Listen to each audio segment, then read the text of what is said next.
গাড়ির কার্বোরেটর দিয়ে তেল পড়ে, ফুটা ফুটা তেল পড়ে, আবার গাড়ির টানতে গেলে গ্যাপ মারে। তো কি কারণে সেটা দেখেন।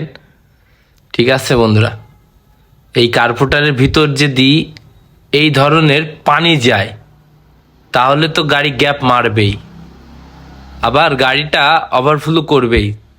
ট্যাঙ্কির ভিতর কি অবস্থা দেখেন, ট্যাঙ্কির ভিতরে জংয়ে অবস্থা খারাপ, আবার তেলের ভিতরে পানি, তাহলে এই কার্বোরেটরে আপনার তো ওভারফ্লো করবেই। তার সাথে সাথে আমাদের এই গাড়িটা ফুল মাস্টার সার্ভিস হচ্ছে। আর গলার যে রেসারের সমস্যা ছিল সেটা আমরা দূর করে ফেলে দিলাম। আর ফুল কার্বোরেটর খুলে সুন্দর করে ওয়াশ করে দিলাম, যাতে গাড়িটা নেক্সট টাইমে ভালো চলে, তেল যাতে না পড়ে। তো আপনাদের যদি সমস্যা হয় তাহলে এই কাজটা করবেন। ঠিক আছে বন্ধুরা।